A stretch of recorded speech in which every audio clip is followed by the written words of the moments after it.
Salut à tous, bienvenue sur Fundroid.fr. Aujourd'hui, on se retrouve pour une présentation de tablettes, quelque chose qu'on ne faisait pas beaucoup chez Fundroid avant. Et on a décidé de s'y intéresser grâce à cette marque, HoldoCube, qui propose des modèles assez intéressants, assez pertinents. Et donc, je vais vous en présenter deux que nous avons lancés là, sur la boutique très récemment. Donc, qu'est-ce que HoldoCube? C'est une marque de tablettes et pas que d'ailleurs. Ils ont également d'autres produits comme des mini PC par exemple, qu'on vous proposera également prochainement. C'est une marque chinoise assez intéressante qui vise surtout un rapport qualité-prix et des produits assez qualitatifs pour le coup, avec des bonnes fiches techniques. Et donc aujourd'hui, on va commencer avec la iPlay 70 Mini Pro, qui est une tablette assez abordable. On va voir ça juste après. Vous retrouvez quand même deux caméras à l'arrière, les boutons ici Power et Volume. En dessous, deux haut-parleurs, le port USB-C. De l'autre côté, un tiroir SIM, puisque là on est sur une tablette compatible avec la 4G, donc ça c'est plutôt cool. Et au-dessus, rien du tout. Hop. Donc on va regarder ça ensemble. On est donc sur une tablette sous Android évidemment, puisque tous les produits que nous proposons sont sous Android, avec, on va dire, une légère surcouche qu'ils ont appelée tout simplement HoldoCube OS. Et donc on regardera tout à l'heure la fiche technique ensemble. On est sur Android quasiment stock pour le coup.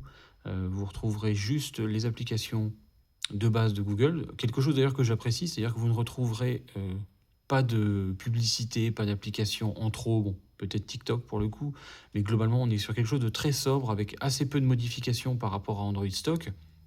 Et ça, c'est une vraie demande de la part de certains clients qui ne veulent pas de surcouche.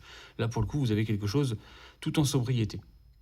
Donc, je vous disais, par contre, on a bien la possibilité de mettre une double carte SIM, donc ça, c'est quand même pas mal du tout. On va regarder ensemble le prix et la fiche technique sur notre site Fundroid. Donc, on est sur une tablette à 169 €, donc sur un format assez compact, comme vous pouvez le constater. Pas de chargeur, j'ai oublié de le préciser, il n'y a pas de chargeur dans la boîte, malheureusement. Vous avez juste le câble USB. Et on va regarder ensemble la fiche technique. Donc, on est sur une 8256, sachant que la marque fusionne systématiquement, en fait, c'était ici. Vous voyez que vous avez en fait la mémoire qui est fusionnée, ce qui vous donne en réalité 16 Go. Donc on est plus sur une 16256 ou une 16250, j'aurais envie de dire même, qu'une 8256. Donc au niveau de la fiche technique, on se retrouve avec un écran de 8,4 pouces, donc un format assez compact qui est assez proche de ce que ferait un smartphone pliable par exemple une fois ouvert. Donc un format qui est assez agréable pour transporter avec vous. On est sur un écran LCD IPS, 90 Hz, 450 nits, donc quelque chose d'assez classique, assez standard.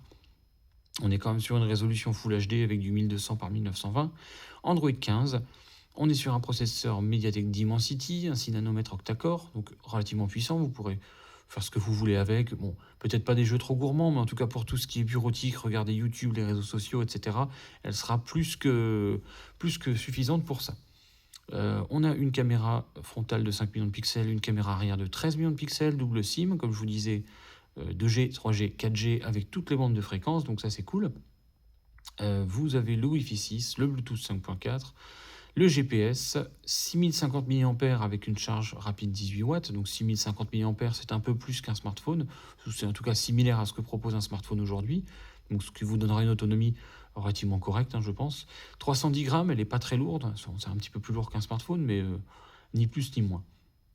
Donc voilà, c'est un produit qui peut être plus que recommandé, en tout cas grâce à son tarif très attractif. Une tablette à ce tarif-là, il n'y a pas grand-chose sur le marché. Donc c'est un produit que vous pourrez considérer, en tout cas si vous avez un budget assez restreint, ou par exemple pour des enfants, ça sera plus que suffisant. Moi je vous dis à bientôt pour une prochaine vidéo.